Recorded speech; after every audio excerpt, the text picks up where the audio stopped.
Boa noite, meus irmãozinhos. Boa noite, meus companheiros, amigos de fé, companheiros de jornada. Estamos aqui mais uma vez nessa reunião maravilhosa pela divindade, em busca da paz, da tranquilidade necessária que necessitamos nesse cantinho, nesse cantoar, né? Muito grato pela oportunidade de estarmos reunidos aqui. Nós aqui, vocês desse lado. Que Deus possa nos abençoar. Defenda-se. Esse livro é a agenda cristã. Ela sempre dá uma chicotada na gente, sabe? Música. Não converta seus ouvidos num paiol de boatos. A intriga é uma víbora que se aninhará em sua alma. Entendeu? Isso a gente vê muito no meio de trabalho, né? A gente doido para ir embora, para sair. Não transforme seus olhos em óculos de maledicência. As imagens que você corromper viverão corruptas na tela da sua mente. Não faça de suas mãos lanças para lutar sem proveito. Use-a na sementeira do bem. Não menospreze as suas faculdades criadoras, centralizando-as nos prazeres fáceis. Você responderá pelo que fizer delas. Não condene sua imaginação às excitações permanentes. Suas criações inferiores atormentarão seu mundo íntimo. Não conduza seus sentimentos à volúpia de sofrer. Ensine-os a gozar o prazer de servir. Não procure o caminho do paraíso, indicando aos outros a estrada para o inferno. A senda para o céu será construída dentro de você mesmo. Vocês perceberam que tudo depende de nós? Depende de nós. Entendeu? Quando a gente conversa, a gente, vamos supor, uma fofoca, o que a gente fala, a gente tem que prestar atenção que os nossos ouvidos é o que está mais perto dos nossos lábios. Não adianta a gente ter uma boca, os lábios perfumados, e ter a língua tão ferina, sabe? A gente tem que se vigiar nessa parte. Às vezes brincamos com os colegas, às vezes uma brincadeira que faz mal para ele, a gente sabe, a gente continua a brincar. Às vezes a gente faz um comentário maldoso. Mas é só uma brincadeira, mas a gente precisa saber para quem a gente está se dirigindo. E os olhos da gente, não adianta a gente olhar tudo com desconfiança, com maldade. É o que a gente está falando agora há pouco, tolerância, tudo depende dos nossos olhos. Porque da forma como você vê, seu coração é assim linda. Né? A gente olha as coisas, às vezes atrás aquela coisa bem feinha. A gente esquece de ver o bonito, a gente já vê logo. A primeira impressão é que fica, sem você ter amizade, sem você conhecer, você já olhou com aquele olhar, né? Então a gente tem que... Há uma passagem de Jesus que ele viu um coiote apodrecendo, os discípulos, nossa, que mau cheiro. E Jesus foi olhar e falou, nossa, mas que arcada bonita tinha esse. Então, no meio daquela podridão toda, ele conseguiu ver, ele elogiou a arcada bonita do... Né? Então, gente, não podemos menosprezar as faculdades criadoras, centralizando nos prazeres fáceis. Você responderá pelo que fizer delas. É tudo assim, tudo que a gente faz, a gente tem que pensar na gente. A gente faz o bem sem pensar, porque a gente sabe que o beneficiário de tudo isso aí somos nós. Mas o que a gente fazer de mal, a gente vai colher. Tá? Não condene sua imaginação às excitações permanentes. Suas criações inferiores atormentarão seu mundo íntimo. Não podemos dar brecha para esses pensamentos, fazer a gente de marionete. e não conduzir seus sentimentos à volúpia de sofrer. Ensine-os a gozar o prazer de servir. Quando você encontra um amigo, tem um conselho bom, tente levantar sempre o ânimo dele. Né? E a gente não vê muito isso hoje. Não procure o caminho do paraíso, indicando aos outros a estrada do inferno. A senda para o céu será construída dentro de você mesmo. Olha que coisa linda as palavras, né? Olha só que coisa linda. Por que a gente tem uma linha de construir um céu para nós e a gente, se puder empurrar o outro, não, vai lá, a gente quer usar ele como cobaia. A gente fala assim, não, aquele atalhozinho, aquela ruazinha que eu falei que você sabe, às vezes é uma mocinha salida, não é assim? Os atalhos são caminhos enganosos.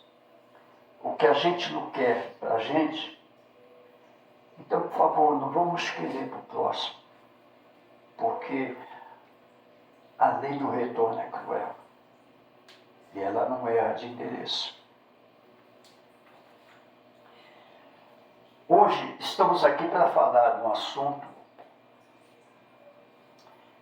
como Jesus sempre falava, a cada um tem a sua tarefa. E nós viemos aqui para a terra assim. Hoje nós comemos um lanche nosso. A gente precisa entender que ele chegou pronto para nós, né? Não é? Nós comemos ali, agradecemos a quem?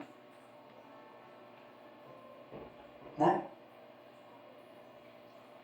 Nós só comemos. Agradecer a Deus, tudo bem, agradecemos a Deus, mas nós temos que agradecer aquele lá que plantou o trigo, né? Que plantou lá a oliveira, que fez azeitona, a pessoa que trabalhou aqui, que fez, preparou para nós, o rapaz que veio trazer. Né? E a cada um tem uma tarefa. Ali não foi só uma pessoa que está o tempo que vai lá preparar, o outro vai lá faz a massa, o outro coloca no forno, o outro vai servir as pessoas. Né?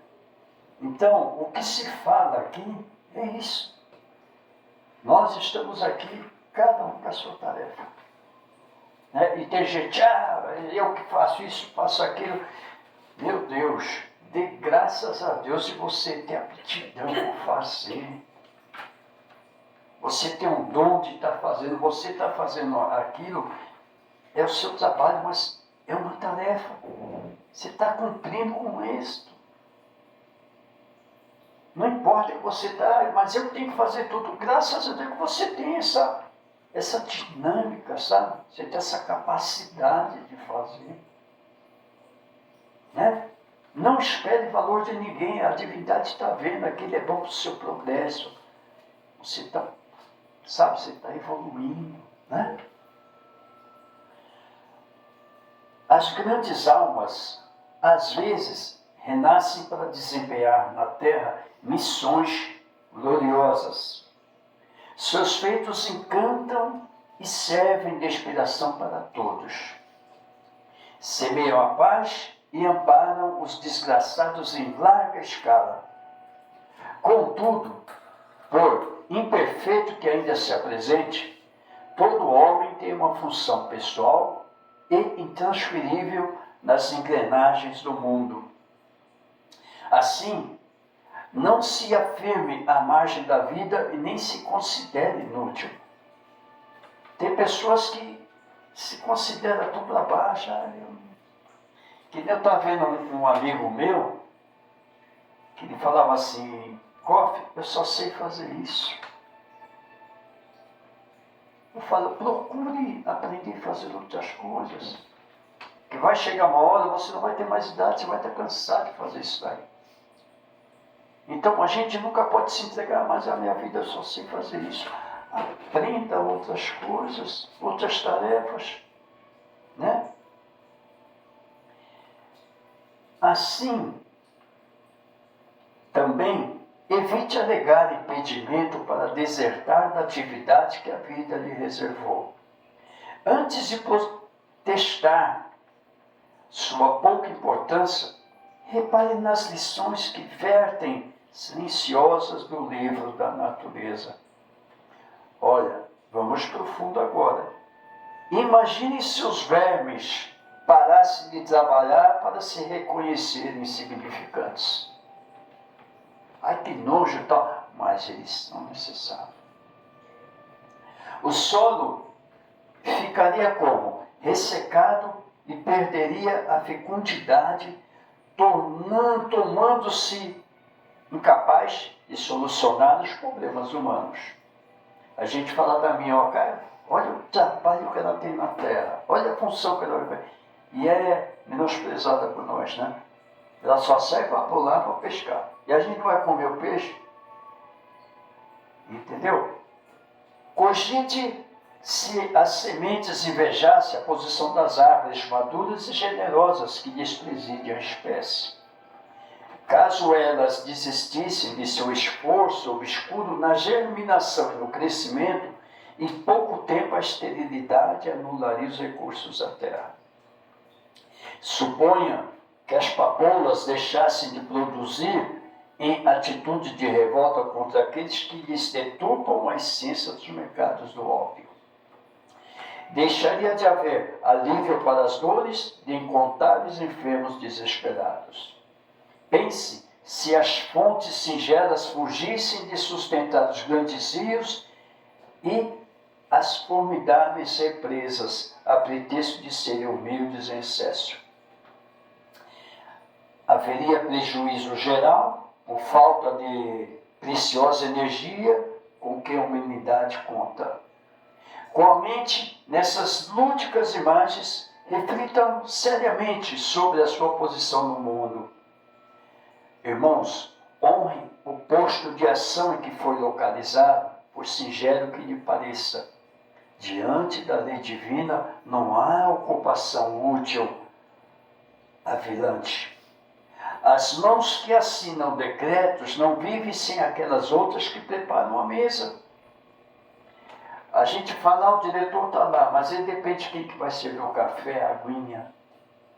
A gente depende da secretária, dos contatos para levar o papel. Né? As mãos que sempre assinam decretos não vivem sem aquelas outras que preparam a mesa. Os braços que conduzem arados são apoios dos que movem máquinas poderosas. O suor da indústria verte para o sustento e conforto de todos. O asseio na rua é proteção à comunidade. Por gloriosa que pareça a posição de determinado homem, ele necessita do apoio de incontáveis outros mais humildes. Quem pode falar que é tão ninguém que não precisa de ninguém? Né? Às vezes a gente fala muito, eu não preciso de ninguém. Eu sei fazer, eu não preciso de ninguém, não. Mas e o dia que você estiver enfermo, se estiver na sua cama, você vai precisar de alguém. Você vai precisar de alguém para trazer o cafezinho para você, trazer o pão para você, e fazer a compra para você. Você vai precisar sempre de alguém. O bem é sempre resultado do esforço geral. O relevante é saber se tornar útil com os recursos que possui. Não compensa invejar as facilidades alheias e, com isso, tombar na ociosidade. Por pequenos que pareçam seus talentos, movimente-os no bem. Se suas tarefas se afiguram singelas, honre-as ainda assim. Não se ocupem em colecionar rótulos passageiros sem utilização proveitosa e digna. Também não se atrapalhe ao assumir muitos compromissos ao mesmo tempo. Importa, acima de tudo, fazer o bem que se deve fazer. Pense nisso. Se você está aqui na Terra para só fazer o bem, não na mente. fácil, bem. Deus deu um talento para todos. Cada um tem seu dom. Não devemos, sabe quando a gente passa a ser inútil? É quando a gente começa a achar que é melhor que todo mundo. Aí a gente deixa de receber graças, de receber os dados dos outros, porque a gente é melhor que todo mundo. É como assim, eu sou um médico, eu cuido de mim, então eu não vou precisar do outro médico. Está entendendo? Uma professora, né? Ela precisa da outra. Olha, tem uma matéria aqui que eu dou. Nós vivemos num mundo onde a gente precisa se atualizar. Nós vivemos num mundo que a gente tem que viver se readaptando. A gente não pode parar lá atrás com aquele pensamento dentro daquela bola. É como diz o velho Chico, mãos que não trabalham, enferrujam-se, né? Então a gente tem, você tem uma dúvida, faz uma reunião com o seu colega, você está, vamos tirar as dúvidas aqui. A mesa não foi feita só para refeições. Ela foi para todo mundo sentar e se reunir. Interessante, né? A importância que tem a mesa, muita gente pensa nisso. Meus queridos, você tem alguma opinião para falar sobre isso? Pode falar alguma coisa que você acha? Você se sente inútil? Já me senti, hoje não mais. Então, você já parou para pensar a sua missão, como é que é esses bichinhos? Você acha que tem muita gente que tem essa capacidade? Não tem, Cláudio. E você? A sua capacidade de atender as pessoas, você sempre achava também que não era capaz. Não é? É ou não é? Sim. Você, lá atrás, você achava que você era capaz de fazer tanta coisa que você já fez. Né? Todos nós tivemos nossos momentos de se sentir neutro, né? Ou achar que não vai conseguir. Será? A gente nunca tem que colocar o será. Eu vou, se eu quebrar a cara, é um aprendizado, aprendi. É uma pena que a gente aprende isso depois de viver muito, viver um certo tempo. Aí a gente quer passar isso para a juventude, né? E às vezes a gente até estraga nossos filhos, porque não. A gente orienta, mas eles vão procurar o caminho deles, né? Mas o bom da gente é que a gente sabe o que é bom e o que é ruim. A gente sabe o que é bom e o que é ruim. A gente sabe respeitar. Aquilo não faz bem para mim, então você respeita. A gente, quando é novo, a gente é doido, porque nem eu já fiz muita loucura. Hein? Hoje, se me chamar para ir na montanha russa, não me chama mais não, viu, filha? Não me chama mais não. Eu vou porque minha filha vai, mas eu não. Né? Então a gente faz coisas, sabe, que no nosso tempo a gente achava, nossa, eu sou tão inútil, eu não faço. A gente é capaz de fazer tanta coisa que a gente não se joga para fazer. E você, meu amigo, você sabe que eu estou falando com você, que uma vez você falou para mim, Koff, eu só sei fazer isso. Você sabe fazer muito mais coisas, só criar coragem e se jogar. Deu para entender, gente? Deu? O bem é sempre um resultado do esforço geral. Obrigado, meu amigo. Boa noite para todos. Muito obrigado. Deus abençoe.